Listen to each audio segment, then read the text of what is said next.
The only thing separating you from an eventual 250K plus per year is your intent and how you use your focus. And this can work regardless of whatever your current job is, whether or not you work at McDonald's or deliver garbage or you work in help desk or something like this. So let me explain.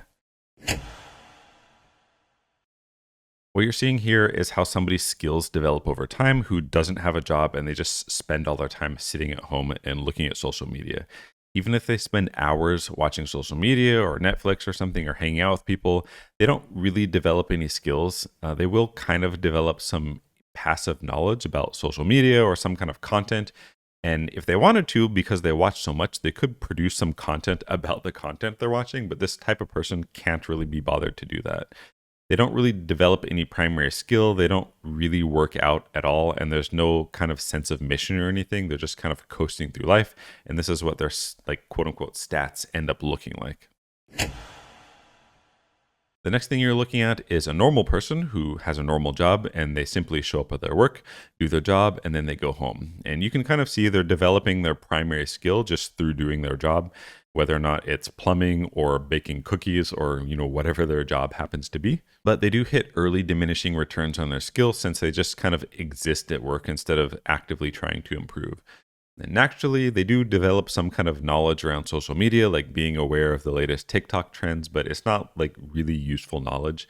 This person doesn't really go to the gym or work out or anything, and this person probably earns around 40 to 60K, living a relatively comfortable life.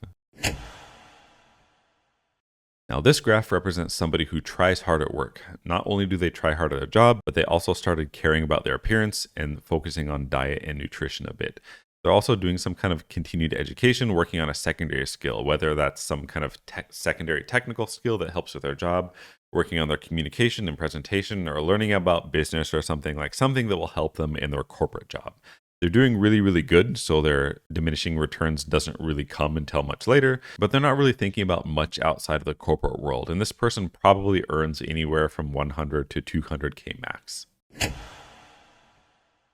Now, this graph is a graph of a person that highly optimizes their time, and they're kind of business driven or business optimized. They have become unsatisfied with normal work, and they're now focused on breaking out of the corporate world. Most of their waking hours are spent not only on work, but developing necessary secondary skills, as well as strategizing their mission. And mission just means they're working on some kind of personal goal or endeavor to make like a lot more money and then get time independence and freedom from the corporate world. All of their time and energy is spent into this. This person still like goes to parties and watches Netflix and scrolls on social media, but they reserve all those activities more toward the end of the day once their brain power is like already like spent on their main mission.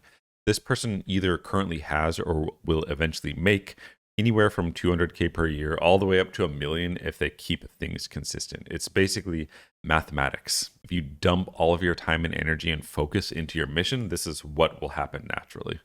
None of these lifestyles are quote unquote better than the other, although I would encourage people to actually work. There's a lot of merit to living those 40 to 60K lifestyle because it's really peaceful and it's not a total drawback to only make 40K or something like this. The purpose of this video is to just show and explain to people that it's possible to make a lot more money if you want to. There's just kind of a trade-off to it, and you don't need to be like super smart or anything like this. It just takes a lot of focus and intent and effort over time, and you can brute force any career to making over 200K. I can pretty much guarantee that if you're smart enough to get some job making 40 to 70K or whatever, you're smart enough to start some kind of business, either doing that job or some kind of adjacent thing. The only catch to that is it's a bit of a pain in the ass and it takes a lot of intent and time and energy to do. So you decided to be this type of person to dedicate this time and energy. So what do you do next, right? So assuming you have a job, basically like the meta for a normal person to make a lot of money is to get really, really good at your job that you're doing and either turn that into a business that does it at scale, like some kind of adjacent thing, or teach other people how to do that at scale. It's literally just a matter of allocating your time and energy. So if you are the type of person who wants to make more and you're working at McDonald's, for example, and you really want to keep working in the restaurant industry, you can literally go to ChatGPT and say something like, I'm a fry maker at McDonald's. Give me 3 realistic ideas related to my industry where I can eventually earn a salary of 250K or more. And it will produce some viable results for you, and you might look at them and be like, wow, that's like a lot of work. But it becomes a lot more realistic if you think about narrowing your focus and dedicating yourself to those and really like spending all of your waking hours on that thing. Remember, this is the graph of somebody who's like really optimizing and dumping all their time and energy into their skills and their mission, right? Whatever their mission happens to be. And say you do work at McDonald's, it's going to be relatively easy if you're like a really squared away person. It's going to be relatively easy for you to climb the ladder at McDonald's just for the sake of learning more and maybe even become a manager in that case. You can learn about store operations, like how to do inventory and like projections, how to deal with customers, how to do proper customer service and bookkeeping. You can learn like all of that stuff, and it's basically you getting paid to train, right? A lot of people who work at McDonald's, like they're just using it as like a stepping stone job, or they don't really care about their job. I know some people are serious, but generally speaking, if you're really serious and squared away, it's going to be easy for you to get the knowledge you want. And say after a conversation with ChatGPT, you decide that you want to open up your own ghost restaurant. That's like a restaurant that only does like Uber Eats or DoorDash or whatever. There's no place to sit down inside.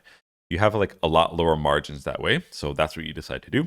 Maybe you want to open up a ghost restaurant making specialty fries. So you dump all of your time and energy into working hard, saving money, researching, and you even document everything on social media along the way. And you get like not a humongous following, but people like watching you and paying attention. And because you learned and prepared and talked about it so much on TikTok, your launch goes really, really well. And then you're sitting at like 280K revenue on your first year. This is completely possible if you dump a lot of focus and time and energy into it.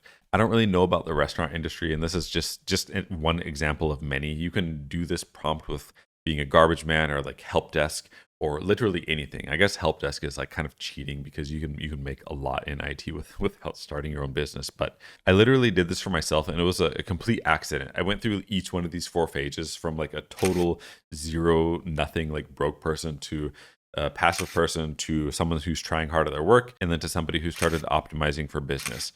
And I didn't even do it on purpose. I just got dissatisfied at each level, and I just wanted something to do and I wanted to get better.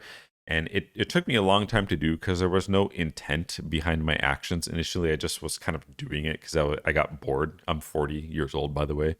And it took me until I was almost 40 to get to like, the last stage. But anyway, I made it to the last stage, and here I am making this video. So let me know if you want any ideas for what you can do, or if you have any questions for me about like what I do or any like stuff that I did along the way. I'll be more than happy to respond. And if you're interested, check out this other video. It's kind of for fun, but I go over a detailed roadmap of what I would do to make 500K in cybersecurity if I had to start all over again. This one's like a bit more like solidified roadmap that has step-by-step stuff, but it's tailored specifically to cybersecurity. Yeah, thanks for watching. Hope this was interesting.